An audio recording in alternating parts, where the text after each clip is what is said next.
the good folks at Kintronic Labs, and that has been a very major part of our industry for quite a long time.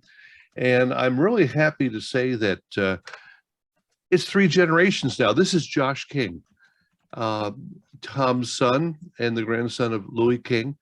These are the guys that really, I was amazed when I discovered with the Moment method that they could send out a phaser, and you plug it in and you can practically meet all your requirements right away because of the software they've developed, the way they've put these things together. I remember tuning up a DA, and we did it in 6 weeks, and we thought that was speedy. And here I hear folks that are able to install a Kintronic phaser in like a day and a half, 2 days, and it just almost perfectly fits, or does perfectly fit. So if you're in the DA business, you need to go to Kintronic Labs, but they also have a lot of FM stuff, including the isocouplers and filters and things like that. So we really want to give attention to our friends at Kintronic because they help us. And then I can personally say, Barry, that my association with Kintronics goes way back with WLIB. After Hurricane Sandy, they were the ones that helped us get back on the air because they had all the parts. And interestingly enough, I'm in a project right now where we're putting a Kintronic skirt antenna on an AM tower. Well, happy to work with them. Great company, and they call you back. Yeah, yeah. Now here's another great company, and we are really pleased today to have from the folks at the Telos Alliance, Frank Foti, who is probably as good a guru as you can ask for in understanding audio, what to do with that audio, and how to make it better. And so, Frank, I'm going to mute all the microphones here just for background noise purposes. So you want to unmute yourself. And folks, if you have a question when Frank has a moment, if you want to ask it, I'm sure he will be happy to have you hit your space bar or alternate A and pipe up. But this way we can avoid background phone ringing and things like that. Frank, the floor is yours. Thank you, Barry. Group, it's always a pleasure to connect up with all of you. I could see it's once again a large gathering, and I'm not really going to do a slide presentation. Barry reached out to ask if I would talk a little bit about our latest software suite or upgrade for the Omni 11, which is our version 4.0 software. And most notably, with regard to the sound aspect, is we've added this function that we call the Silvio clipper. And if you're wondering how that came about, Silvio, basically in my house, I answer to the tune of many cats. One of them is Silvio Dante, who was a member of the Sopranos, and Carmela Soprano. And now recently for Christmas, I now have Conchetta Corleone, who better known as Connie Corleone, as part of my household here. And my little buddy Silvio I can't tell you how many nights I'd be sitting at the workstation here at the house and he'd be right there with me. So most of the design files that I was working on, I would call it like Silvio 1, Silvio 2. And when I sent the software over to the gang, they called it the Silvio Clipper. So that's like the anecdotal background as to how the name came about. And actually the cat is smarter than me. So, probably fair to give it that name. Basically what we've done, or what I did here, is one of the things, and for those of you who've heard me probably speak on signal processing in the past, one of the things I always kind of preface a discussion about is that, how do these things come about? And many of them come about by taking what we have now and listening critically, and then comparing it to other efforts, some of which might be our own, could be fellow colleagues, could be colleague/competitor or what have you. And one of the areas that I've always strived to invest time in, and that is the area of, I've always taken it as a given in the industry. And, not to have a sidebar preface here, I'm not here to promote loud, but broadcasters, we could make anything sound great. Honestly, you can take any box from pretty much any vintage and make it sound great. And I can't tell you how many times I've visited customers or radio stations, and you get it going and they'd always come back and say, "Hey, that's wonderful. Can you make it a little louder?" To say that we've kind of hit the ceiling on this topic is probably fair to say, but there are things we can do to dial in, if you will. I don't want to say the word quality, but qualitative aspects to the signal. And that's how this came about. This was a deeper study into the whole final limiting mechanism and what are the aspects that, cause annoyance to the ear. And one of the things, or I should say two of the things that I've come to understand quite well is, it all falls under the definition of distortion.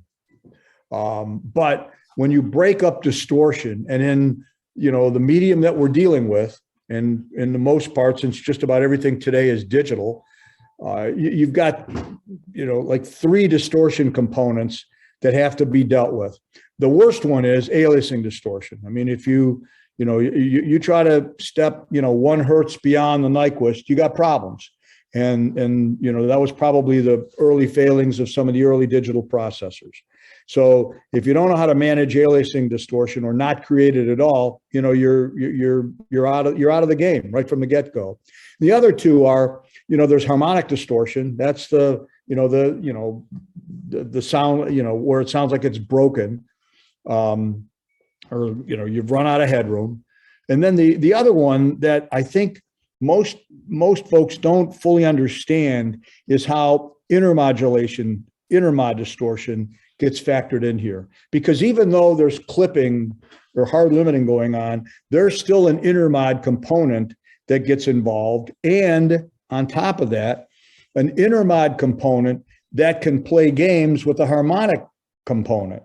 And when those two are playing games with one another and they're not, in agreement, really bad things can happen.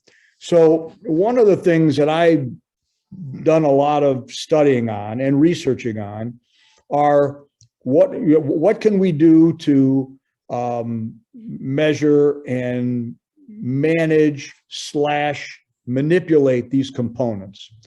The harmonic distortion component, I don't say that's fairly easy, but that's something that most of us that dabble in this art have come to understand. That's being able to, and a lot of that, if you're familiar with something called Gibbs phenomenon, revolves around dealing with, preventing Gibbs phenomenon of causing overshoots. And then from that, there are ways of managing harmonic distortion. But the big thing that I came to understand was one, as you can, and this was the thing that I kept hearing. It seemed like the more and more that I was suppressing harmonic distortion, there was still something there that just wasn't right, and I realized that I'm speaking in vague terms, and right could be defined by each of you differently, but something just wasn't, something still sounded out of sorts. And what I came to understand is that the more we were suppressing harmonic distortion, the more we were revealing intermod distortion.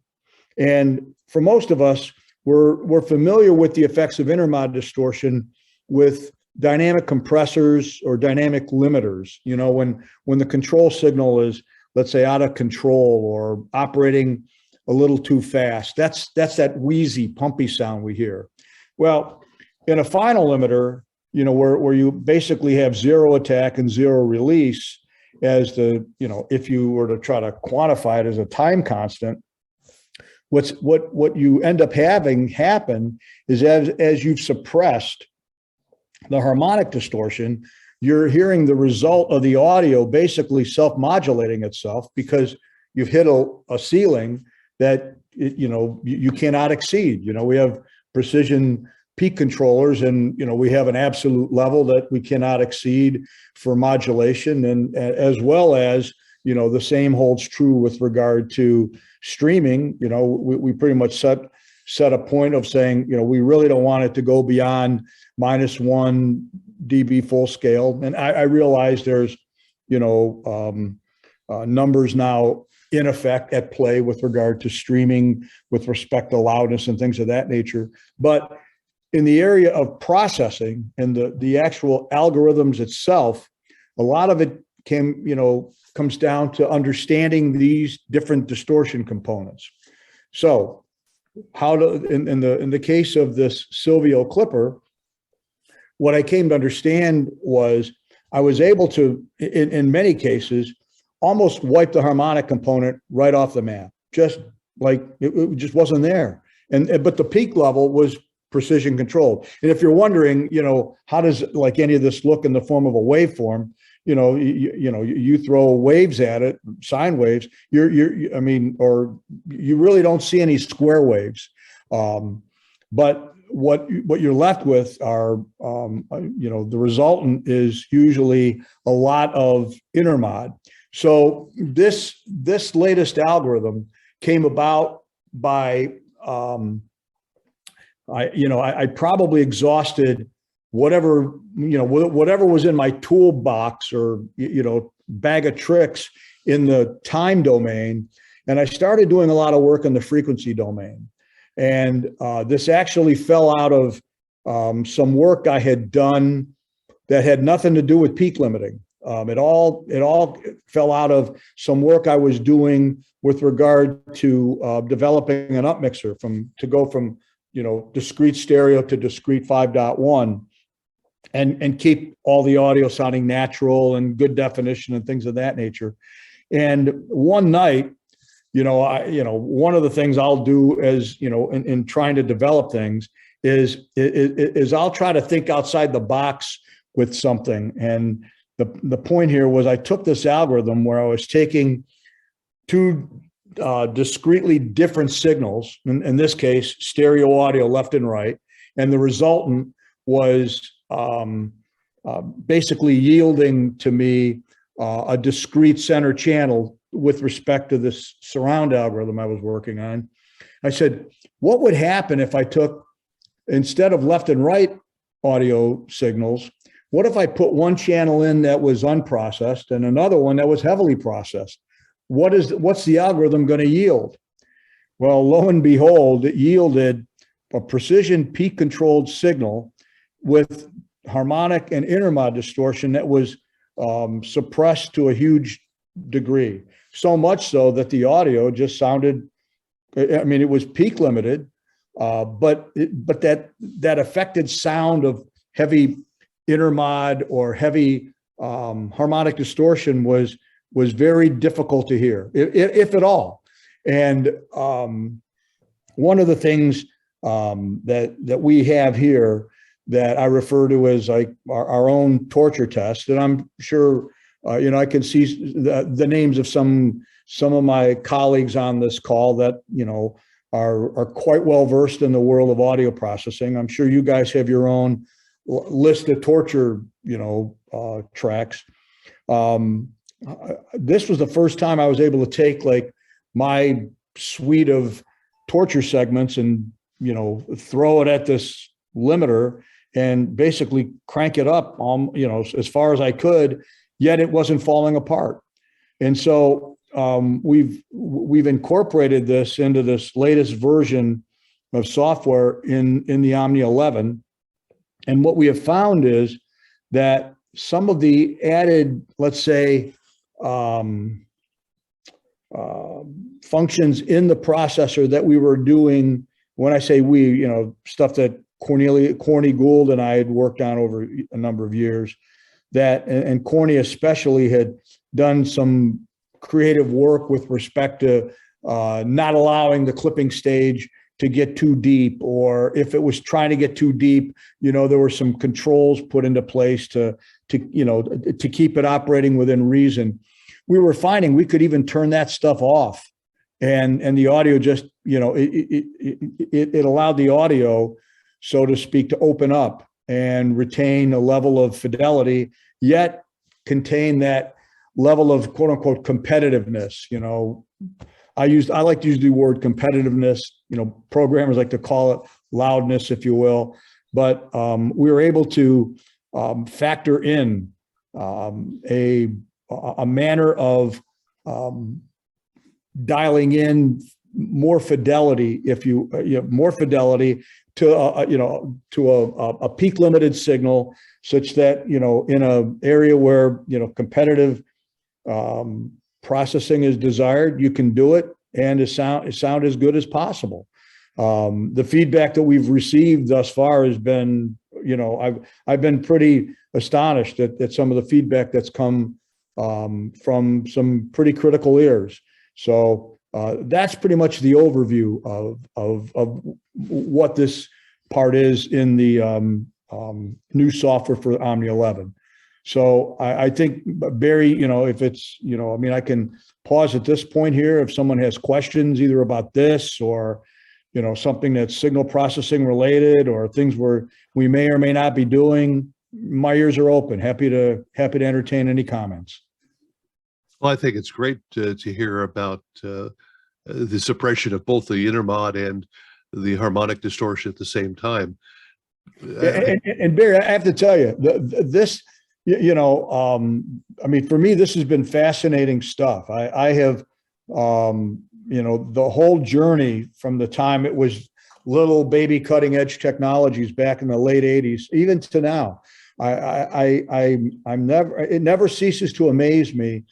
The various things that you can, I don't say stumble upon, because this fell out of something else that I was working on. So I kind of got, I was able to get the benefit of two projects from one, but it changed my whole way of thinking in many regards. And, one thing I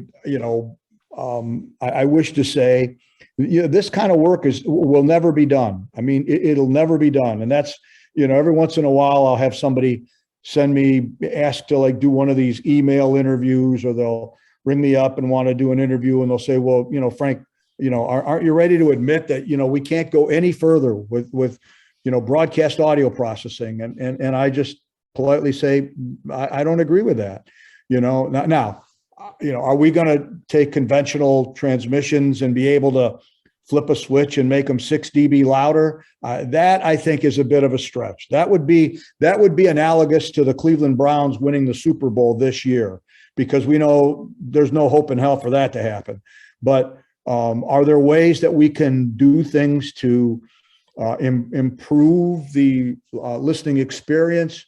That's an emphatic yes. And I continue to work on things. I know my colleagues, be it Corny or the rest of our crew, within the Telos Alliance, I have to tell you that even my crew, they're constantly, that noodle is going all the time. And every once in a while they'll shoot me like an email. They'll say, hey, have an idea, want to run by you, and I'm always, it always lights me up in a good way, because I love the fact that people are thinking and that there's other ways to go about it. And, what I was reading something the other day, and the term escapes me, but, it had to do with audio, and it was a simple 2-word phrase that basically said that every one of us have our own opinion, which we're entitled to, obviously, and our perceptions are all different, yet we all have to factor into the same playground, and, after probably going around the block a time or two in this industry now, I will entertain any thought or opinion, and realize that, there are many different ways to go about what we do here. And, yes, there's certain things I've heard that in my mind, I'll think that's not the way to do it, or there's no way I would ever do that. But, I a few times I've used the analogy, that it has to do with like cooking. This is a recipe, and, my seasoning of the recipe, knock on wood, there are a lot of people that, have enjoyed that recipe, but there are other recipes out there too. And, who am I to say that, someone else's recipe isn't valid, or worthwhile. So Wasn't the 6 dB enhance switch invented in Mexico a couple decades ago? well, yeah, that's called overmodulation. Oh, okay.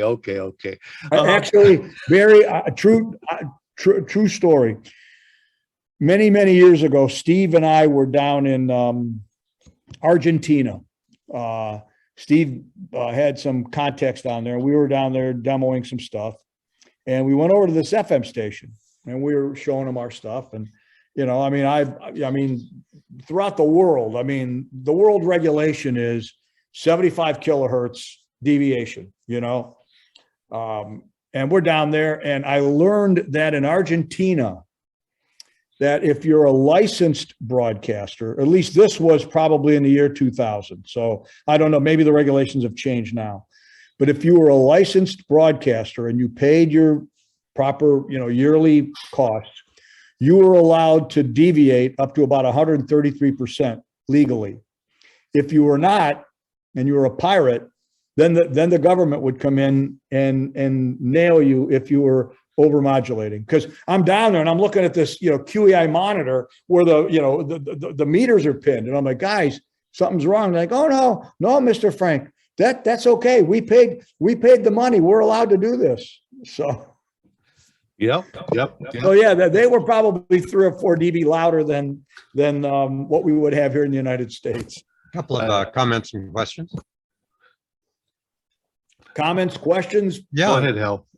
One on that. How did the receivers handle that severe overmodulation? This must have sounded terrible. Actually, you're right. And knowing this, even then, I remember years ago, a lot of receivers, they were more forgiving.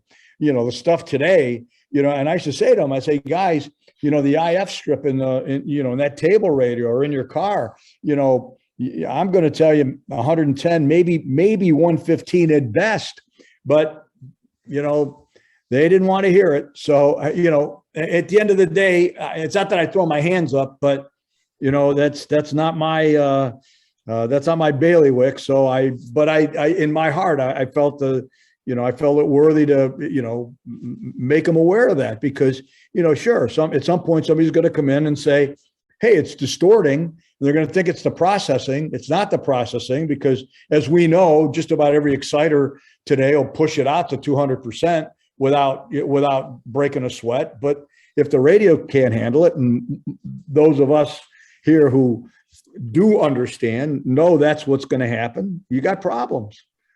And I also recently saw an interesting demonstration. This had to do with cinema loudspeaker distortion, but the demonstration purposefully introduced distortion into audio, which generated both harmonics and Intermod, and it sounded terrible. But if you then put filters to remove the high end and low end outside where the content was, it actually sounded pretty good again. So the content was masking the Intermod. The big thing was creating content outside of that area. So Harold, I've always had a lot of regard for you throughout the years, seriously. And there's a lot to be said there, because this was something that I had a wonderful discussion with our friends at Fraunhofer many years ago, when they were doing some development of a way to monitor audio and determine where it would offer a qualitative quotient.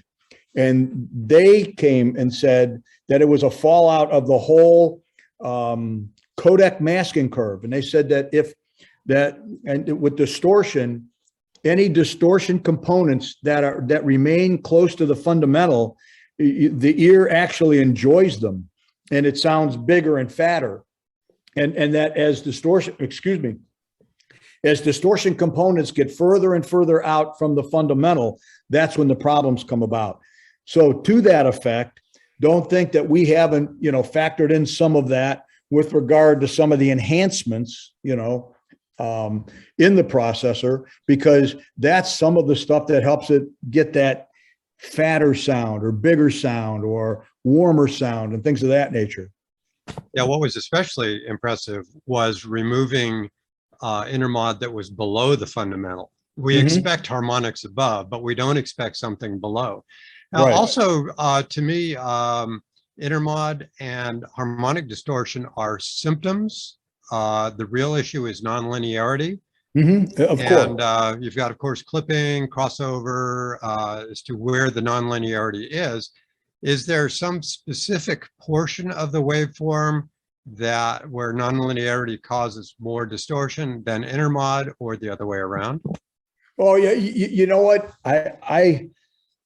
That's a great question, because I've never looked at it from that angle. And actually, it's probably something that I could go back and, study a bit and come up with some understanding. The biggest thing that I have learned is that in most cases, if you keep a lot of the components, if you don't let a lot of the components somewhere between the second and third harmonic is where things start to, the bailiwick starts to get a little messy in the form of what you hear.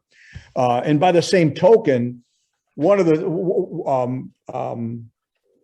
a dirty little trick that I stumbled across was creating some sub-harmonics, especially in the low frequency range, which can, give that, shake the paintings off the wall sound.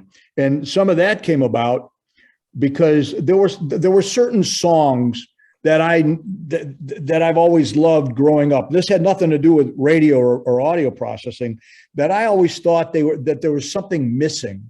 And the two that come to my mind is the opening drum fill on Born to Run by Bruce Springsteen. And then in the song by The Who, Baba O'Reilly, where John Entwistle's bass guitar comes in. I always thought that bass guitar should have like a real driving sound, like something was missing. So I came up with an algorithm where we can dial in some sub-harmonics, half and quarter, and and because we do it in a linear fashion. Oh my gosh, it just, you want to talk about, I mean, it's to the point where you can literally shake the walls. So there are things to be said about dealing with harmonics, be it above or below, that can enhance audio in a very friendly way.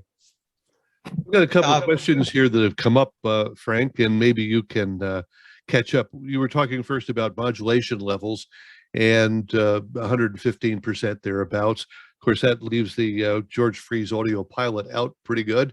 But let me go the other side. There have been a few people over the years, me being one of them, who have preached that you don't want to be at minus 99, that you really don't want to go much above 93% negative to have a good sounding station. What's your view on that? Well, okay. Are you asking for AM or FM? AM at the moment, yes. Yeah, sure. I've always, I mean, back, this is rolling the tape back quite a ways to the last time that I would have done day-to-day AM. But even in the work that we've done, I've always kind of, for some reason, 95 has always been like the max that I felt, in dealing with the negative side of the envelope. 2% is no big difference there. So I don't we're think thinking so. the same way. Yeah, I think we are. Let's come back to FM and the Omni 11 and the Silvio Clipper. Do you have a web page where folks could listen to this, or they can? No, I'm going to be honest. It's a figure of speech from me because I believe I'm transparent and honest on everything. I don't. I'm not trying to put you on the spot. I'm not trying to put you on the spot. Barry, you're not putting me on the spot. Sometimes my brain gets moving. This 1956 brain, that the way it operates, it's got vacuum tubes and it's got a steam-driven jaw, okay? And sometimes the steam-driven jaw doesn't keep up with the bias in the vacuum tubes. So here's how I look at it. Especially with signal processing, trying to put stuff up on the web. I mean, I'm not comfortable with that because in most cases, you need to use some level of data reduction. And I realize, we got higher bit rates and things of that nature. Competitive audio and bit rate reduction, that's oil and that's a bad recipe. So I would be more comfortable if we had WAV files up, that somebody downloaded and listened to those because, every once in a while, there's some of these Facebook groups and people will post, they'll say, hey, check out my stream. This is off the air. I really want honest feedback. I never listen to any single one of them. They probably sound great, but I have no idea that if what I'm listening to is going to be colored better or worse or not at all because of what's happening in the middle. So, I realize I'm probably coming across a bit conservative on this topic here, but I'd rather not have anything up on the web or streaming for what we're talking about as compared to, hopefully people just getting the gizmo, sticking it in their rack and listening to it for themselves. No, that makes a lot of sense. And one of the questions I want to get to is streaming, but a wave download would be a good thing, I think, to let folks see the difference. And the allied question to that would be, Frank, would you let us in on some of the key cuts that you use for testing audio processing and cleanliness of audio? Well, here's the crazy thing. I have a couple of things, and one of the things, I'll share a few of them, but there's a few of them that I won't share because I use those to see how well our competitors' efforts are. And I have these two different cuts that, and I'm not trying to be, stir the pot here, but I've yet to hear any processor that's not made by Omnia be able to pass these other two cuts. So that's why when I see some of these folks tout their wares, I politely just kind of snicker and say, okay. Let's see. Now that you've asked, because I haven't done it in a while. Well, I'll let me put it to you this way. One of the things I'll do is I will throw audio at the algorithms and that I know is very, that's well recorded, very clean. I use the opening to the Gaucho album, Babylon Sisters by Steely Dan. There's what's the female artist? Man, I'm drawing a blank. It's this English R&B singer from the late 80s, early 90s. And name escapes me, but her albums were all very well done with regard to listening for harmonic distortion and being able to get past bass in a very clean fashion. The name's on the tip of my tongue, even though I'm a rock and roller, I use a lot of a lot of Frank Sinatra, because a lot of Sinatra's music was extremely well recorded. His vocals are, are haunting. The arrangements and the instrumentation and the quality of the stuff is excellent. Well, obviously I'm showing the fact that I'm. Well, maybe over a period of time, you and I can. Okay. Lisa Stansfield, her second album. There's a song called "The Real Thing." That song will either blow up or make an audio processor come to life in so many different ways. And that one happened. This is the late 90s. I'm in France at Energy, and the song was popular at the time, and they were testing it. And then I'll never forget, like a few days later, Marianne Seidler and I had to go to the Netherlands, and we're at Sky Radio in the Netherlands. And guess what song they pulled out? Lisa Stansfield, "The Real Thing." I'm like, holy cow. So when I got back to the States, I went and got that album. And to this day, that's one. And then we've got a number of, actually, Mark Manolio, Leif Clayson, Corny, and myself have put together like our own little suite of challenging audio segments.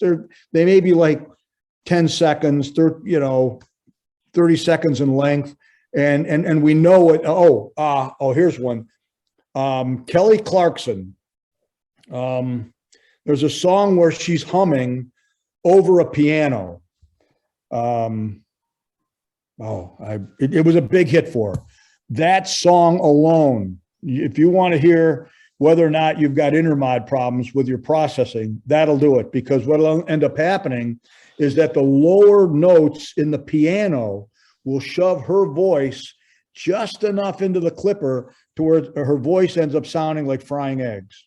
I mean, not bad, but rather than her humming, it just sounds like there's frying eggs there. So these are little examples where, Well, given what you're saying, there's actually two separate lists in a way, one to evaluate processors and one to set up your processor. Well, Barry, yeah, you could look at it that way, but, as much as, and this is why I playfully tease technicians in Europe, because they all want to do these white lab tests, and they want to show you these waveforms. And I politely say, but the listeners don't have test gear. Yeah, sure.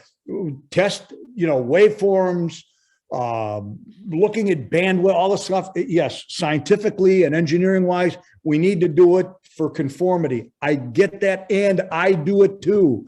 But at the end of the day, it's dynamic audio. How well is the music going through? What happens when the music dies and the jock comes on and he, jumps on it of like, W. I goofed. I did that on purpose.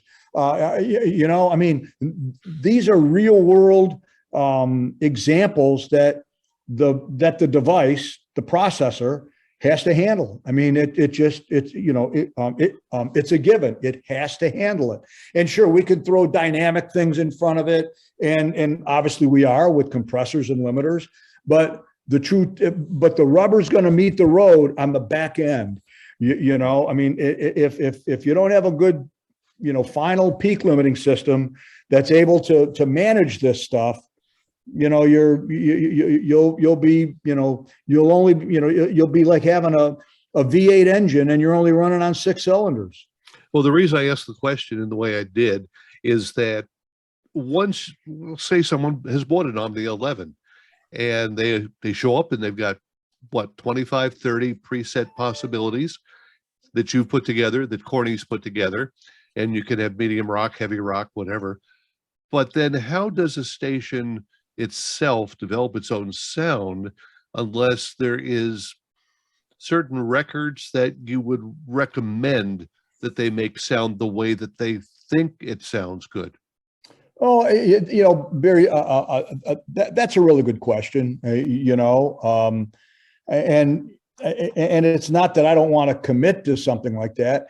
I I'm not trying to evade offering anything. And the reason being is, what plays well, here in Cleveland, Ohio, where I'm at, is going to be all together. I mean, in Ohio alone, okay, Cleveland's totally different than Columbus, which is totally different than Cincinnati. And I see, Gordon shaking his head because he knows well about this stuff. And who am I to say that, well, what worked on WMMS in 1984, is the be all end all, because that was 1984 and that was MMS at that time. My dear friend, Greg Savoldi in Columbus. I mean, if you want to talk about knowing how to do high octane radio, Greg Savoldi, I mean, I swear to God, when I drive through Columbus, I know which towers are his because the paint is flaking off the towers. That boy knows what to do. I mean, he really does. But that's and Columbus in and of itself, they have their own signature thing. Just like, when I was back in the 80s, in New York City, when Scott Shannon went to LA and he put pirate radio on the air, Scott asked me to go out there and set up the processing. I said, sure, Scott, what do you want? He goes, I want it to be Z100. Okay, Scott. So we did. And I remember Paul Donahue, who was over at KISS FM, head of Gannett.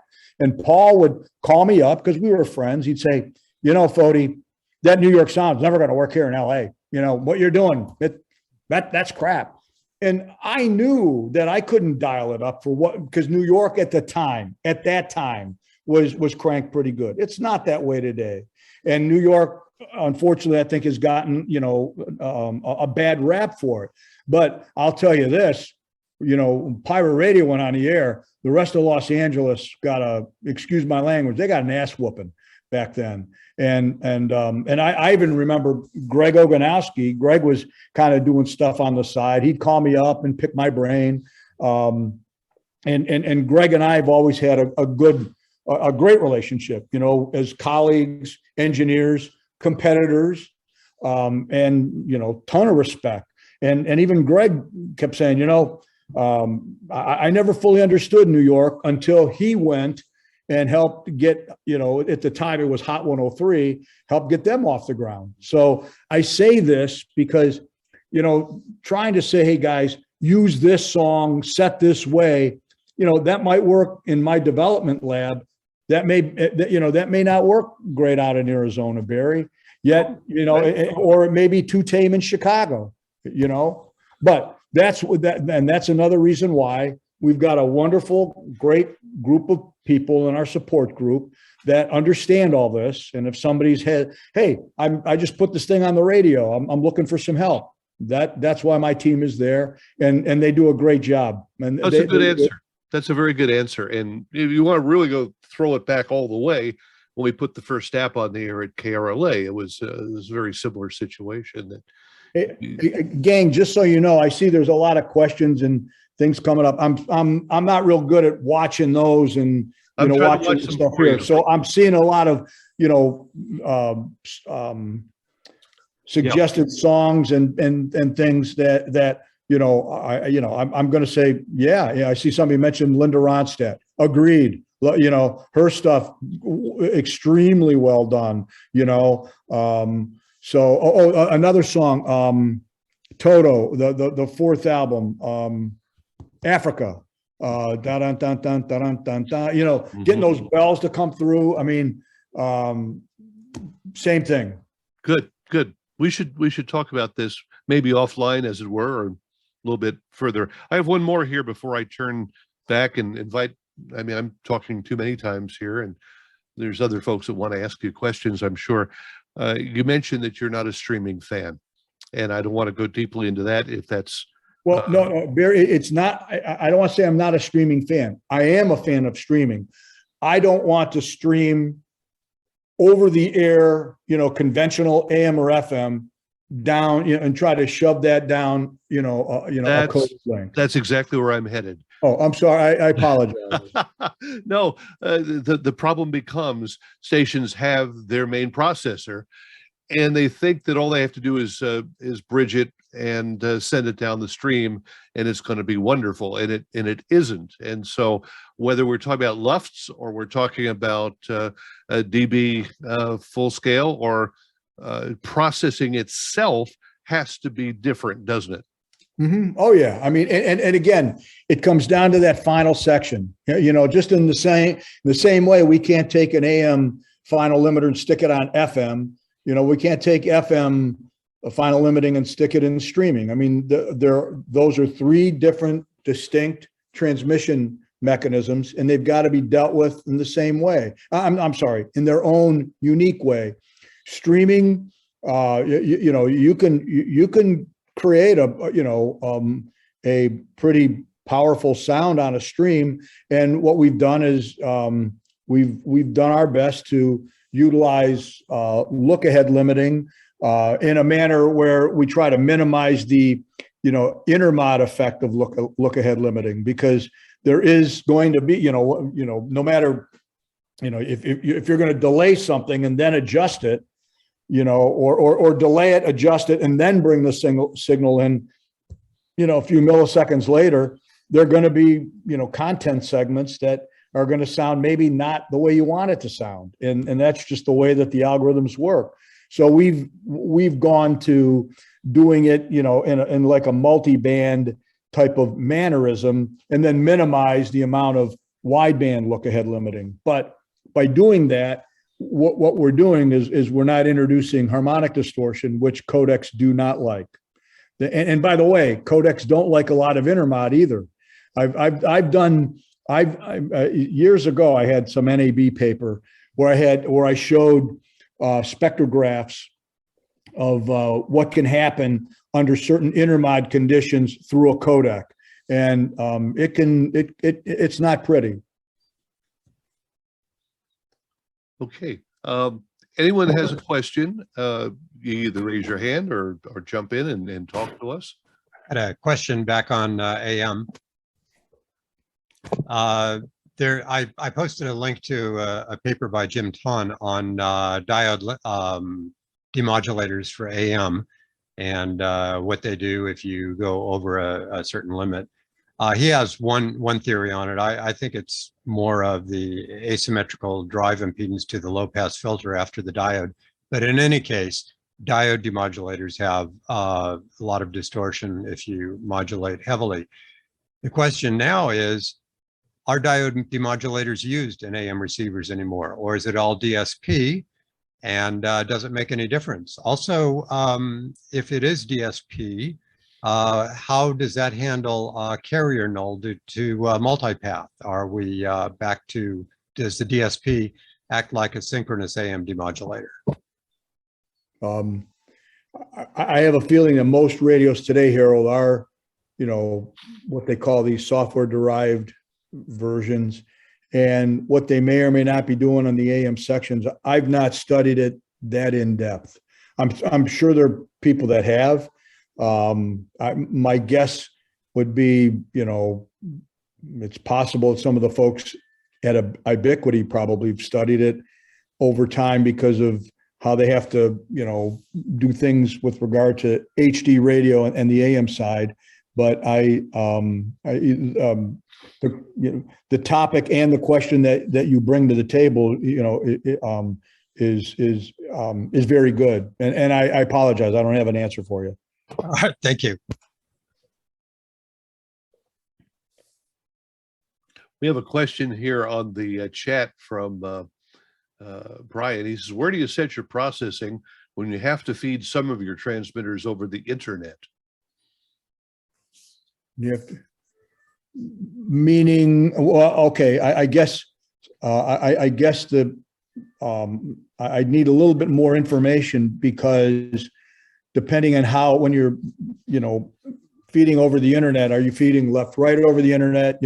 We have this micro MPX technology, which is putting the composite signal over a network. And, that's basically, a close to bit for bit transparent from point A to point B. So in that case, you can set your processing, whatever way you wish, as if everything's, at the studio, and then you just have this composite connection that's going to go into your exciter out at the transmitter. I guess it would have to come down to if you've got some of the processing that's feeding the internet and then stuff somewhere else, a lot of it's going to come down to what type of internet connection you're utilizing. We're using barracks boxes. Barracks boxes. And so in the configuration that you have, what is going into the barracks? Well, one, on the link, what data rate do you have on the link? And, that's going to affect it. Obviously, the more data, the better. And are you putting the output of like that's been peak limited into the barracks box, or is it, or do you have like the heavy lifting processing, out at the transmitter? Most of it is out at the transmitter, or at least at one of the transmitters. So we're having to take some off air and feed other transmitters with them. We've got so you're taking off air signals and passing it over the barracks box and then retransmitting it? Unfortunately, yes. Well, I mean, again, I probably need to know more about what, more about the link itself. So Barry and I just did a studio transmitter link and set it up to use FLAC. So I think that that again would be bit for bit transparent. I mean, if it's bit for bit transparent, then you basically, in essence, have like a piece of copper wire between the 2 points. Yep. We had a question earlier about TV stations and the calm compliance. And how does Omnia take the Calm Act into account? Well, the part of our company that deals with television is the Linear Acoustic Group. And the Linear Acoustic Group were very, very involved with what became the Calm Act. What actually happened there was, I don't remember the name of the female politician from San Francisco. She was I think she was in the House, who was watching television one night and the level was jumping all over the place, especially commercials. So she went and, railed at the FCC, and the FCC got involved. And fortunately for us, the TV station that was involved was using our product. So we got involved with respect to helping insofar as trying to come up with what constitutes, loud commercials or content and things of that nature. That said, even yours truly will sit there, with I know this isn't my remote control, it's my goofy phone, but I'm still appalled at audio levels that are all over the place. And I think what a lot of it is, even just in content providers, I have a problem, and maybe some of you have stumbled across the same thing. Last year for Christmas, my girlfriend gave me one of these Roku boxes.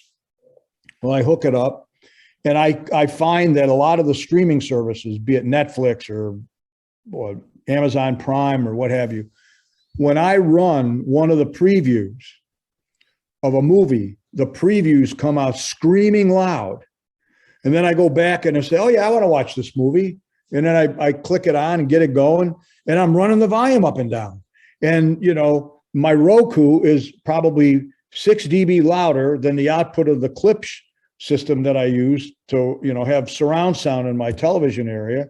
And it's come to my mind that I'm wondering if we're going about fixing this issue the wrong way, meaning that we have enough smarts and dynamics control that on the consumer side, if not in the set itself or the set-top box or whatever the streaming device is, something that's able to, see what's coming down the pike and realize what level it needs to be at and just, lovingly normalize it so that independent of whatever source you select, then you can set your volume to watch.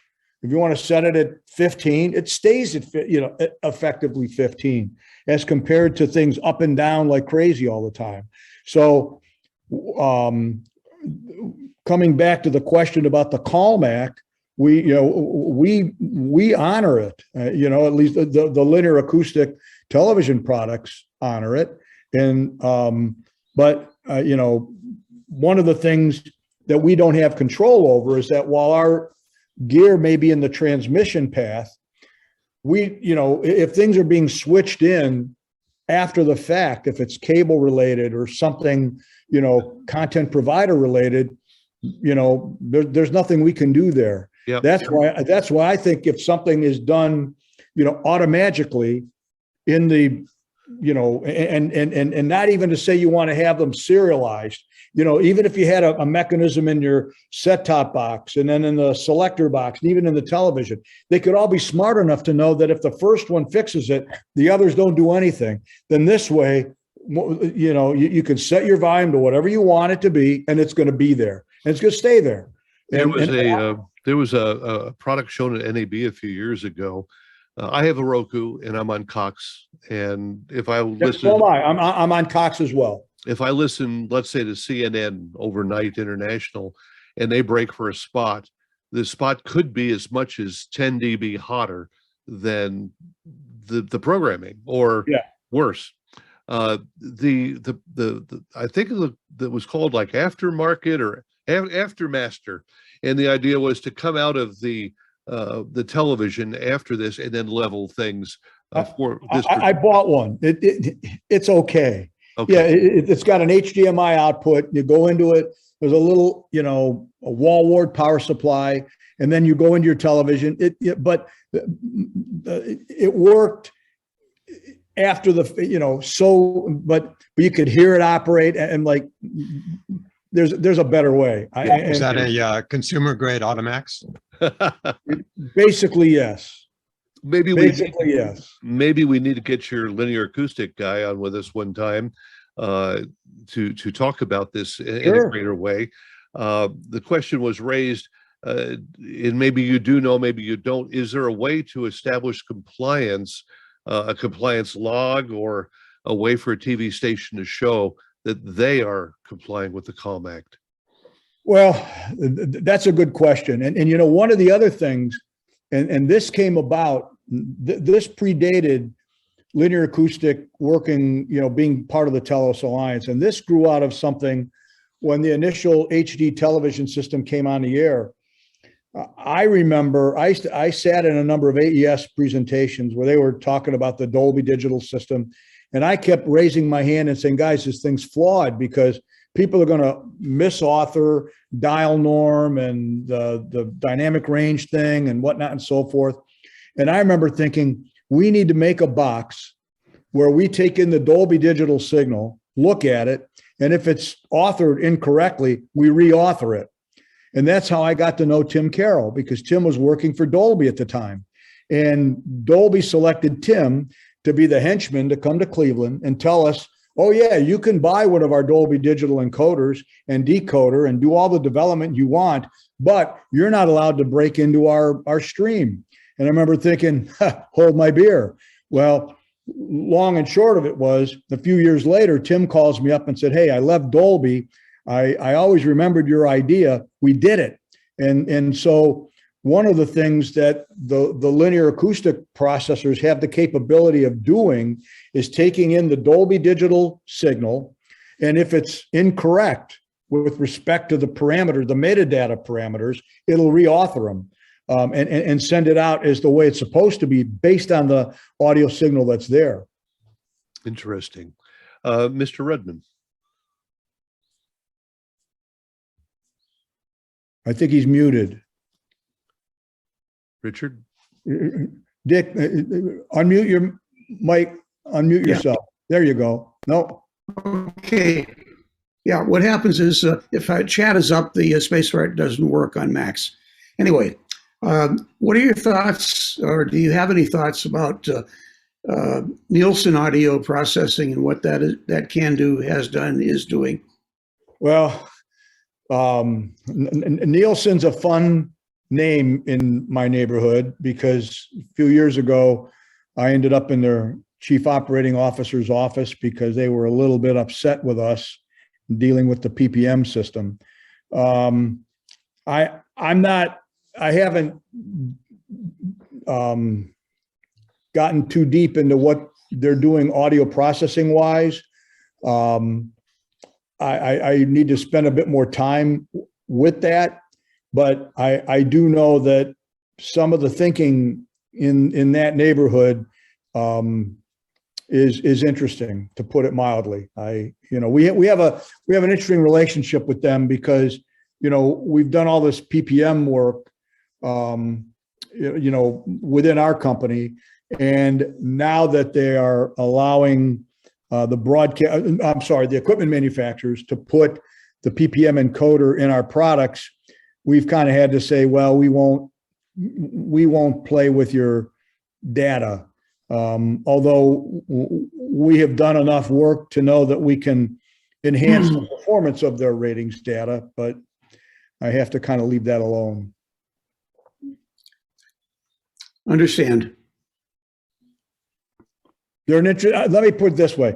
They're an interesting group of people. And I mean that with a lot of respect. I mean, they have a business to run as well. And, this was a situation where we were becoming this little gnat, matter of fact, I have a friend who does a lot of mergers and acquisition work, and he called me up and he said, this is probably about 7 years ago. And he said, Frank, do you know that their fair market value of Nielsen, at least at that time, was like $13.4 billion? I'm like, okay. And he goes, and you're trying to slay the dragon. I said, what else is new? Thank you. Anyone else have a question about AM, FM, TV processing, or Hey, Live Frank, stream? Frank, I have a question. I've known you for a very long time. No, David, Dave, I'm sorry. You've only known me for about 37 minutes. So Here's my question to you. I've seen your products since you came out with the Vigilante and all your stuff. What stuff would you say today that you would never ever put it in an audio chain that you've done? And and have you also come up with a product that you think was a mistake? I don't know that I would ever say that I did anything that was a mistake. And the reason being, and I'm not trying to say that anything we did, to justify it, because you learn from it. I mean, have I done things that I look back on and go, ooh, I could have done better? Yes. I remember that, back in the early 90s, But what products would you have would you look back on and say, oh, that has no business being in a chain today? Well, David, I mean, what we do today is, what we do today is totally different than what we would have done back at, in the 80s at Z100, or in the early days of, when I started in 1988, everything was all analog. I chuckle when, some of the guys that post on like the broadcast processing forums on Facebook and say, oh yeah, I could, I've got an 8100 and some CRLs and I can whip the pants off, these digital boxes. I just chuckle because it's just not possible. The things that we're capable of doing today were not possible back then. They were a pipe dream, they were a pipe dream. And to that effect, I'll never forget this. It was the summer of 1985. Steve Church was chief at MMS. I'm at Z100. I'm home in Cleveland on vacation to visit my family. And Steve's telling me about this tech that he was messing with called DSP. He goes, Frank, you got to get into this thing. It's called DSP. We can do things that were only pipe dreams. And I remember then saying, well, if that's the case, I want us to come up with something where we can take a record and ourselves isolate all the elements, where I could take, like, let's say, a mono Elvis Presley record and isolate all the elements and then remix it in stereo. Well, only now there's some apps that do it, and they do it badly. And this is what, 35, 37 years later. So to try to look back and say something that we may have done or someone else may have done, you know, I mean, everything was applicable for the time that it was there, you know? I mean, okay, by example, when I was at Z100, there was a watch company that was doing data, SCA data, and they were buying a Seiko watch, and they were buying up SCA space on FM stations, and they wanted on Z100, and they needed to have 67 kilohertz, all harmonics suppressed by 60 dB. And, you know, we had a CP803 running with the red light on. So the harmonics at 67 kilohertz were down maybe 30 dB. So I'm like, I know what I'll do. I'll make a filter. And that's how the quote unquote, the dividend, multiplex composite filter came about. We sold a bunch of them, but, you know, that was analog, hand tuned, notch filters. It had a plurality of notch filters to create this elliptical filter. And then it had a phase network to quote unquote linearize as much of the composite, the FM composite out to 53 kilohertz as best as possible. You know, to do that again, I don't know that I would do it again, but I mean, it worked after a fashion, you know. I don't know if that answers your question. Okay. I mean, quite honestly, the one product that we brought out that people either loved or they hated was the Unity 2000. I mean, I will tell you this, that here's how I knew that Omnia was going to be successful. I made a mental note of about a dozen guys in our industry, all whom I respect dearly. They hated the Unity 2000. They didn't laugh it off the dial, but they wouldn't put it on the radio stations. So when I needed feedback on our next effort, which was Omnia FM, I called up each and every one of those guys and asked if they would take a listen. And I was honored to the fact that they said, you know what, Frank, while I didn't like the Unity, you had some things going on there that I did like. So come on down or come on out, because, you know, you at least had enough, you had enough credibility based on your day-to-day radio experience, but you were trying enough things. Let's see what happened. God be my witness. Every one of them bought an Omni FM, every single one of them. And every one of them at that time either had an XT2 8100 on the air or the 8200 on the air. And I'm going to tell you, I looked at the 8200 like it's that college north of Toledo. Okay. And I was the Ohio State Buckeyes, and I was loaded for bear. And while I have all the care and respect for Bob and Greg, I will, I look at it. I would take an 8200, tie it to 7.5-inch rails, and run it over with East Wind and the other 4 steam engines. You don't have a strong opinion, do you? Not at all. Not at all. Go Buckeyes. OH. I see that. We did a bake-off in that time frame when digital meant things like the audio animation. Oh yeah. Gentner laser, the 8200, and we got a 2009. We had a couple of racks filled with these, played with them for days. And I'm looking at them like, well, this thing may be spiritually, it being the 2000i, maybe spiritually more like the CRL, what was the DP100 or DP1000. The thing was, you had to go with the audio that came out of it. Sounded sensational. We were a winner, and it was an important part, I think, of building a winning station. And all the other demo units went back. It's not that Orban wouldn't be great in a couple of versions. I thought the 8400, except for the panel by Fisher Price, was terrific. But you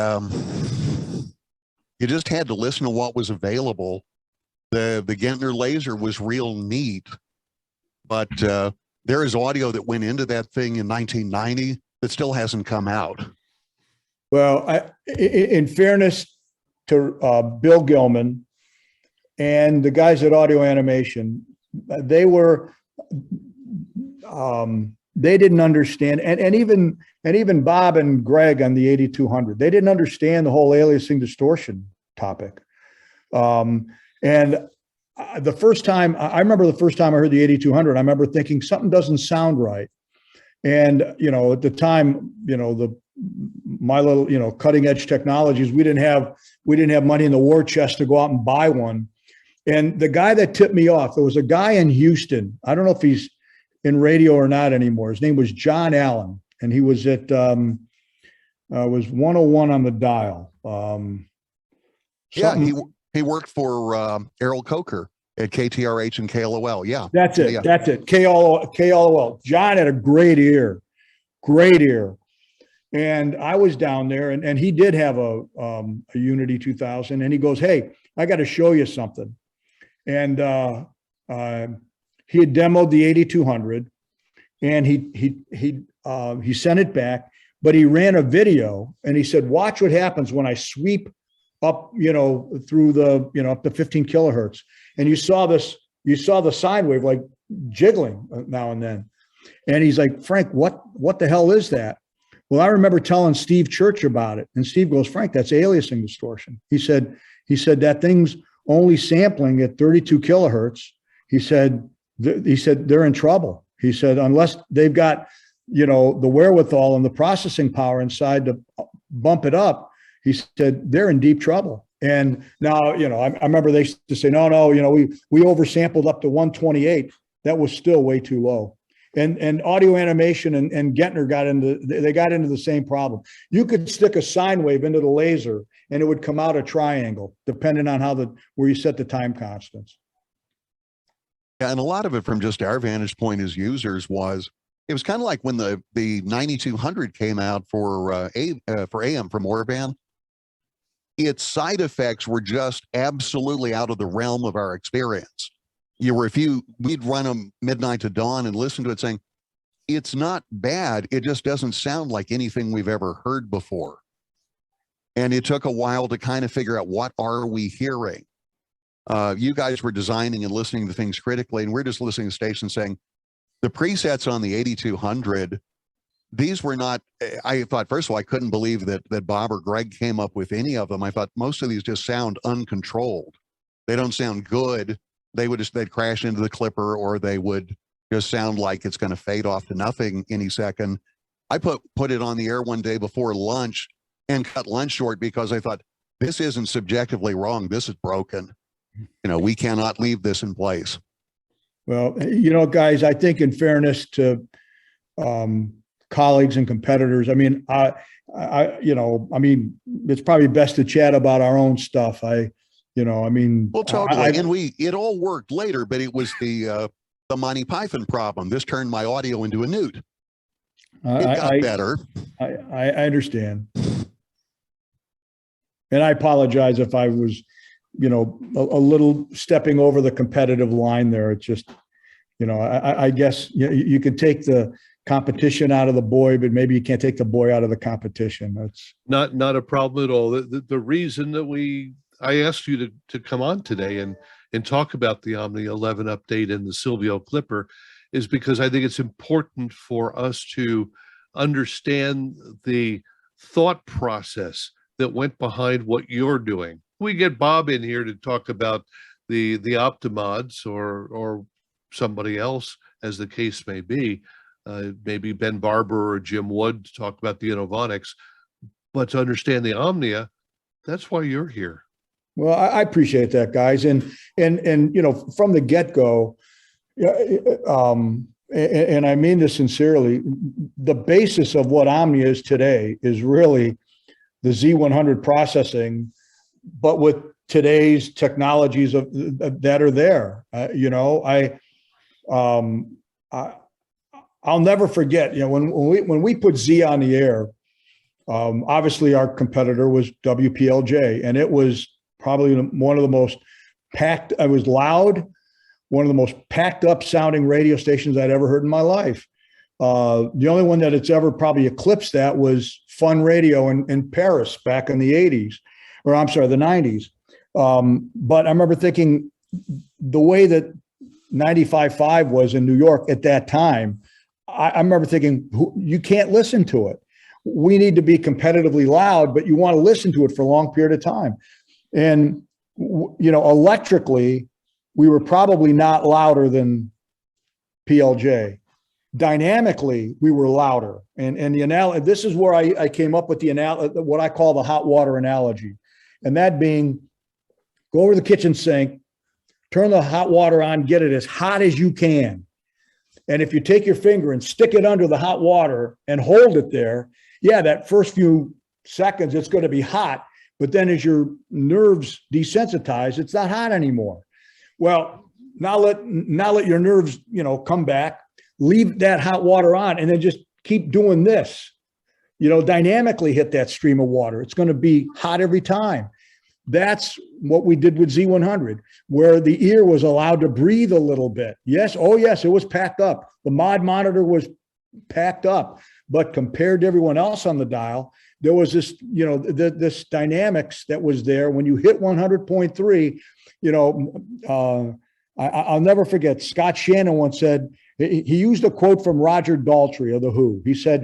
He goes, Roger Daltrey once defined love as somebody punching you in the nose and saying, I love you. And listening to Z100 was that way. And I think subliminally, it was one of the things that helped the radio station achieve what it did. Obviously, the programming and the air staff, just phenomenal to this day. And to follow it up, when Scott went over to CBS FM, they had an Omni 11, and Scott called me up. He said, "Hey, Franco, any chance you can come and check this out for me?" And Scott Shannon, I'll go to the end of the earth to help him. He's a dear friend, and to me, he's the Babe Ruth of broadcasting. And I went there, and he goes, "Look, this isn't 1983, but I'm trying to be like Z100." I said, "Okay, Scott." He goes, "You're probably not going to be able to do the same thing again." "Okay, Scott, give me the afternoon." Well, that night he called me at the hotel. He goes, "Damn it, Franco, I don't know how you did it. Z100 lives." And it's that philosophy. And so Omnia grew out of Z100. And yes, all the experiences since, as well as wonderful feedback that people that are on this call, I see Grady on this call. I've chatted processing with Grady. Hi, Grady, many times, and gotten good feedback. David Bialik, good feedback. Barry, good feedback. Gordon, good feedback. So what Omnia is today, the basic framework was Z100. Now, granted, we're not going to take Z100's audio and stick it on WFMT in Chicago, but trying to be dynamic, high level of fidelity, and competitive for what is needed, we've done. In Chicago, WCRB, the program director, Tony, wonderful guy. For his the mind is goofing up, guys. I apologize. Program director's name is Tony, and he called me up years ago and he said, "Look, we're going to be testing the 8600 and Omni 11. Their guys come in, set it up. Can you come and help us?" "Oh, sure." And he said over the phone, he goes, "I'm going to put an image in your mind, what I want to do." He goes, "It's classical music." He said, but think of the Moody Blues and Nights in White Satin. I said, great. So we went there, fiddled around for, part of the day. And at one point, Tony came down, he goes, come into my office. He's punching back and forth. And I'm trying to remember the album rock station at 100.7 in Boston. CRB was as loud as the album rock station was in Boston, but it was classical music and it had a nice wide dynamic range. Tony was he was happier than a clam. So much so that 3 months later, he called me up and he said, because it's the station is listener supported. They've got a huge listener who donates a lot of money. And this guy is into fidelity. And he called up Tony and said, thank God you finally got rid of that audio processing. Tony said, no, he didn't. He goes, oh yeah, you did. He goes, I never heard CRB sound so damn good in my life. He said, well, we actually have a different audio processor on the air. He goes, I don't believe you. So Tony Riddell, that's the guy's name. And he is the program director. And Tony called me up. He said, do me a favor. He goes, if you come and he said, would you come and go to dinner with this gentleman? You and I go to dinner with him and you could explain what you're doing. And I did. And I mean, this guy knew his stuff, not so much like we, as broadcast engineers, but he knew his stuff. And he goes, I still don't believe there's an audio processor on WCRB. I said, sir, there really is. He goes, and you made it? I said, yep. He goes, well, my hat's off to you. So I politely thanked him and then proceeded to buy them all dinner. So, why am I telling you this? Because the basis of that came out of Z100. So you can take those mechanisms and massage them and do wonderful things and make them play anywhere. I don't want to overdo it about CRB because to me it was always, even though I grew up on rock and roll, having the opportunity to be at on a station like WCRB, meeting up with Gordon and WFMT in Chicago, here in Cleveland, WCLV. I mean, being able to have our product on those types of radio stations where classical music or fine arts, where I've got the Cleveland Orchestra listening to it, or the Chicago Symphony or the Boston Philharmonic, and they're giving the station's feedback. Well, I guess that's telling us something that we're doing something okay, So the theme over and over again here is learning and applying what has been learned over the years. I think when you're talking Z100, if I'm remembering the time frame right, that's when PI came out with the loudness meter, and they figured out that some of the stations in New York were dynamic range of 0.2 of a dB. Well, the way the story goes, it's at AES in New York, and when I mentioned Bob Orban, I mentioned this with respect.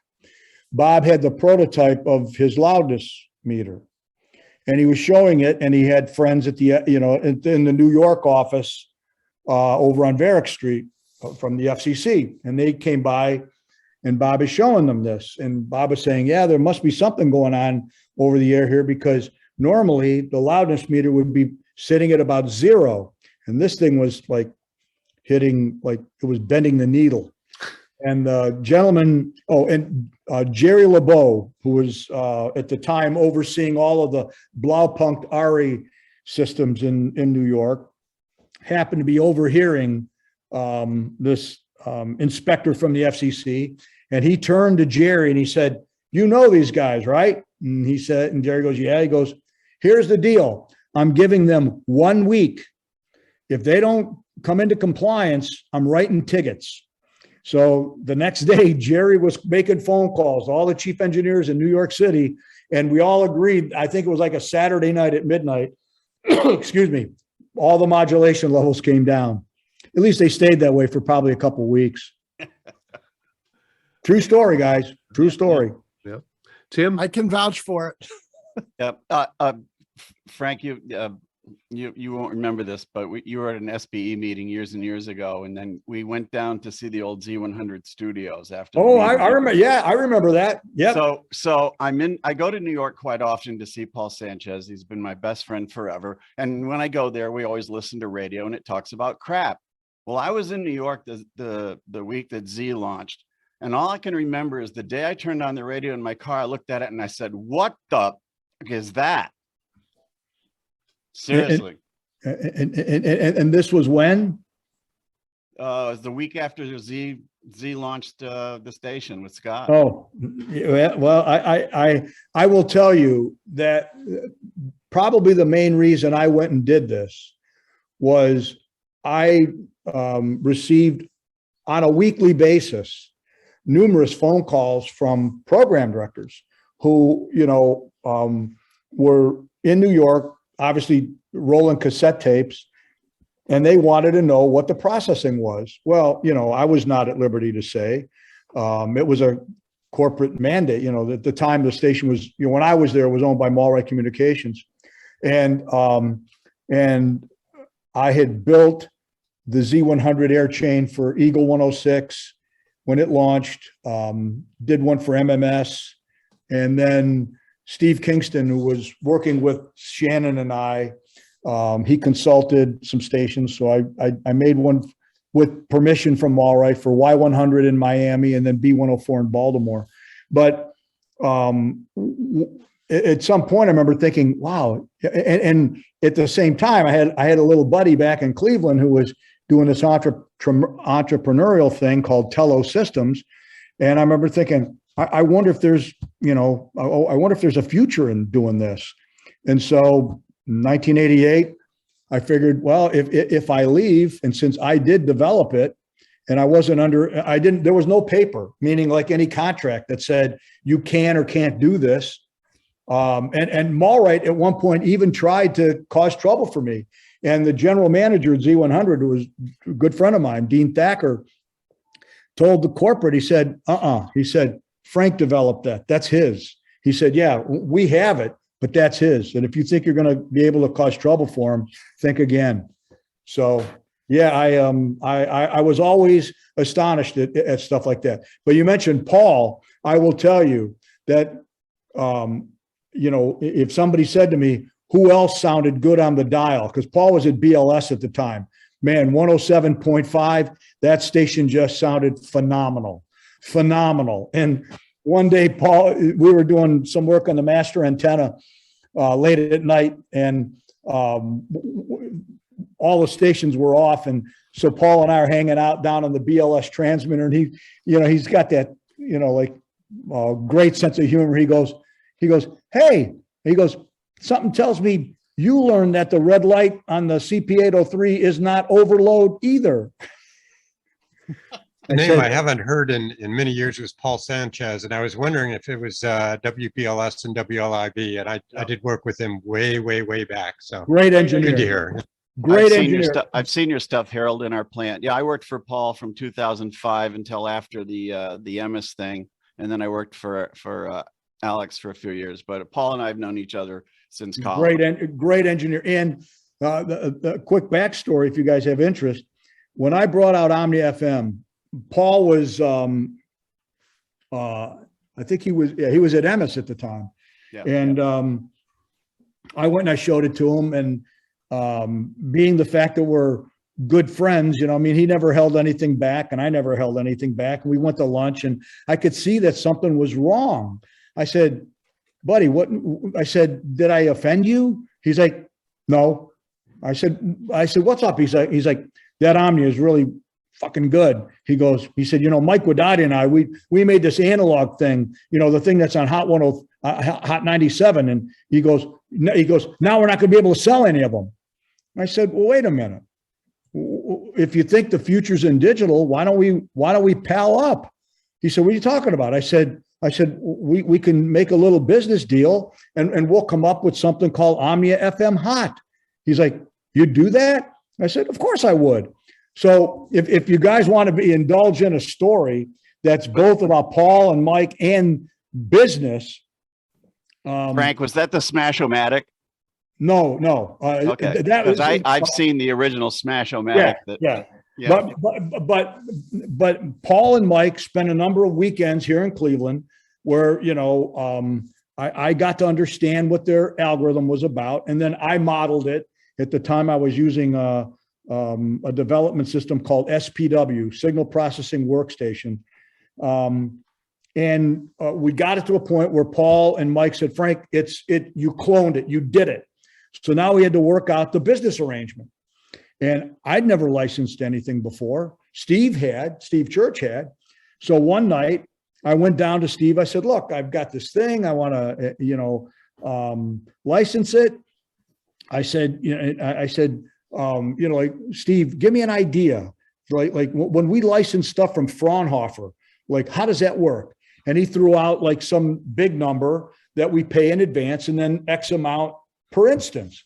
So I remember thinking, and I'll never forget this. It's like he was reading something and not paying full attention to me. And I said, well, that number, do you think that number would work? He's like, yeah, probably. So I go and I give this number to Paul and Mike as like the upfront money. And it was, let me tell you this, it was more than $1. And so I get this check cut. I send it to Paul and Mike and we do this. Well, it's about 6 months later. Steve comes into my office one day and he goes, did you send X amount of dollars to Paul Sanchez and Mike Guidotti? I said, yeah. He goes, why? I said, well, don't you remember that conversation about licensing? He goes, vaguely. I said, well, I asked you if that would be like a fair number. And you kind of said, yeah. He goes, Jesus Christ, Frank. And now, mind you, Steve never got mad. He goes, that's the worst fucking business decision in the history of business. You had no idea. And he screamed his head off at me like crazy. And I felt about like this. And I said, well, Steve, if need be at the end of the year, I'll write Telos a check for it, blah, blah, blah. Guys, we sold so many Omnia FM HOTS that it made that investment minuscule. Fast forward now, it's, Steve, unfortunately, as you all know, he lost a battle. And one night we were out to dinner and, Steve and I were like brothers. And he goes, Frank, he goes, I've always owed you an apology. I said, about what? He goes, that worst fucking business decision, because you ended up making us a shitload of money. And I said, well, Steve, my heart told me that at the time. And I understood why you were upset at the time, because quite honestly, buddy, I didn't know what the hell I was doing. I said, I wanted to be fair to Mike and Paul, because not only are they colleagues, they're friends, and I realized that, the whole thing about friendship and business, not supposed to mix, but I've always had a lot of respect for Mike and Paul to this very day. And at the end of the day, guys, it all worked out, and, we're all better off for it. I hope I haven't wasted your time with that story, but, a little bit of back history behind the scenes at Telos and Omnia. Appreciate that. Gordon? Yeah, just wanted to make a couple of comments. One is that there seems to be a misconception in what's left of the classical music community that Omnia processors are only if you want to be loud, not if you want to be clean. I beg to differ. And Frank, you know what, Yep. We spent a lot of time together. I appreciate that. And probably one of the few regrets I have about leaving FMT. I retired, but that's a whole nother story. But I was never able to put an Omnia 11 on the air at that station. I really wanted to. I think it would have done wonders for the sound of that station, but it was a matter of budget. And as you know, the 11's not cheap. So I hope I've answered the question. I see this question for you about dialogue, talk, advanced dynamics. Sure. Yeah. Hi, Frank.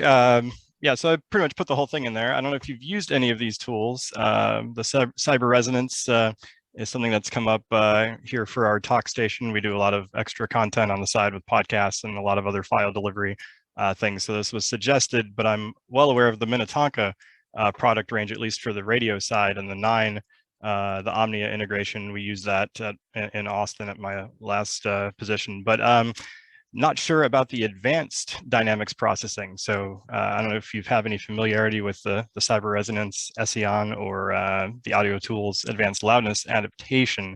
So like kind of like your feature film problem versus the trailer, that if you process LUFS for those whole files and hit the range, that they could actually end up sounding radically different at various points in there. So something more dynamic within the file to process. Yeah, Michael, in all honesty, I've done very little with a lot of that stuff. My focus has basically stayed on the radio side, and Right. every now and then, even within our little Telos Alliance umbrella, I'll hear some dialogue and I'll say, I probably really need to I don't say stick my nose in it to cause trouble, but pay more attention, because, and by the way, when Tim Carroll was involved with us, Tim and I would have some interesting dialogues on things, because he always came about it from, let's say, the television production, motion picture production aspect, where I always have looked at it from the broadcaster / consumer side. And some of these things I probably need to spend a little bit more time with, because, we've got involved, we're involved with Minnetonka, and Younger now is, involved as part of our group with regard to marketing and some product development. So I send an apology, because some of these things here that you're asking about, I've done very little with. Okay, no worries. It's definitely something that we as an industry, those of us in radio that do podcasts and things as well, we're just barely scratching the surface of. Sure. And the more content we try to do, then the more issues that presents personnel-wise, time-wise, Yep. all of that. So all of these things I would love to try, and I definitely I love the Minnetonka stuff. With the 9-based file processing, and we had a fully 9 chain of integration. Essentially, we had the R2 streaming with the 9 processing. We had the 9s on air for FM and HD, and then we also had file-based 9. But just barely scratching the surface. Like we just put it in, and then I left, and now I'm at a bigger market. We've got an Omnia 11, so it's a little less easy to transition, but still something that we want to do here. I will tell you this: the Minnetonka group, there's a lot of very creative and smart people there. They've got a couple of developers there that are, that I've spent some time with, that, I'm honored that we're all on the same team. I will tell you that. Yeah, no, we worked with them to get things configured and started over there, so I definitely know what they're capable of. We just hopefully can do more advanced stuff here. But yeah, just was curious if you were aware of that. But if not, always something more to learn about these things, especially for me. You know what? If anything, Michael, that's what helps. I hope will keep me young. It's like, this is the kind of stuff that, like, my life right now, group is divided into 2 areas. It's kind of like, and some of this was brought on by the pandemic. I primarily work now out of my house, and I have the ability to, do development work here. A lot of it, if it's transmission related, like FM style related, I still have that downtown and at the Telos office.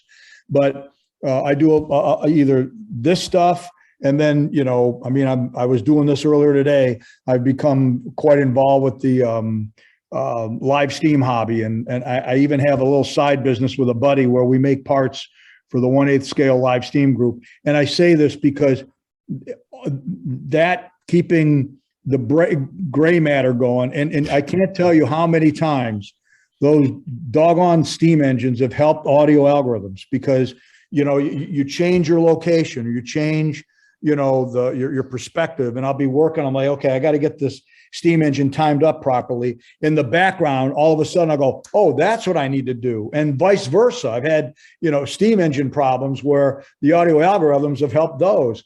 So I say this because I love the fact that there's always something to learn, something to do, something to learn. And I think, you know, my own development work has probably benefited from the railroad stuff. Frank, Right. for you to say you're only a little involved in steam engines, everybody here is laughing. Number one. You can laugh. Hey, laughing at me is okay. You know, And I just want to say I've worked with you for many years on different products, and I've bought your products for many different stations. And I think it's great that the head of the company is willing to actually talk to you, work with you on an issue, and also help explain issues. And I think it's great that when you speak before an audience, you actually know what you're talking about. And I just want to thank you for all the years you and I have been friends. you're welcome. And I still laugh the day that you and Gear Scott and I went out for dinner, and I forget what we were debating. I think it was Surround Television at the time or something, when you said it's going to hit the roof, and suddenly the roof fell in on the restaurant that time. Yeah, I remember that night. Well, David, well, thank you for those nice comments, but I want to share a childhood experience as to, you know, one, I'm just a regular guy. Okay. And you know, as a little, I was, believe it or not, you may not, I was very shy, and I battled self-esteem when I was young. And I remember growing up as a little boy, a baseball fan.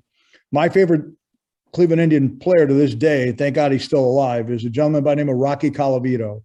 And Rocky was one of these guys, great player.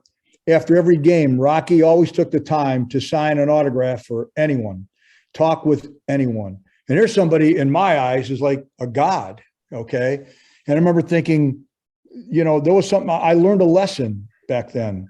And so that's why, you know, it doesn't matter. If somebody reaches out, if they need assistance, I do what I can. You know, I'm very fortunate that we have a very talented team and crew that are able to carry that type of work. But, you know, and by the way, Steve Church was the same way. You know, we always felt honored that we could be involved with some of the best broadcasters in the United States, throughout the world. I mean, I mean, I probably shared the story a few times, but, you know, through some of the gang at Minnetonka, I was able to become friends with Gary Katz, the Steely Dan producer. And it was through Gary who got me into Abbey Road to do some testing on this upmixer thing that I was working on. And I remember thinking, how the hell does some left-handed snot-nosed kid from Wickliffe, Ohio get to go to Abbey Road? You know, and then the next time there, I was there, and I had to go there, and I had to, in preparation for this next meeting that I was at Abbey Road, and I'll tell you with whom in a second, I remember saying, look, you can't be there as a fan. You have to be there on a peer-to-peer basis, because I was meeting with Giles Martin, you know, George's son. And I mean, to this day, I keep saying to myself, how did I get that opportunity? You know, so, and all these people have been wonderful to me. So it's, you know, paying it forward. It's that's my lot in life with regard to broadcasting or any of you or a customer. I mean, it's, you know, we're honored to have had an opportunity to do this stuff for all these years. And, you know, we're honored that all of you keep coming back. Well, that's why we appreciate having you here today, Frank. It's an honor to be here. You've spoken with us for almost 2 hours, and I just really appreciate it. I'm not going to chase you away in any way, but you know, you probably have some other things to do, and we don't want to over. No, guys. You know, I mean, it's you know, life is short, and you know, this is probably going to be our mode of connection for quite a while. And I'm relatively new to the ear aspect of audio processing, and I'm curious to know what you would recommend that I do to train my ear to know what is going on with processing and be able to better adjust or understand what I'm hearing. Sure. The best way I could explain it, if I do this correctly, I would say if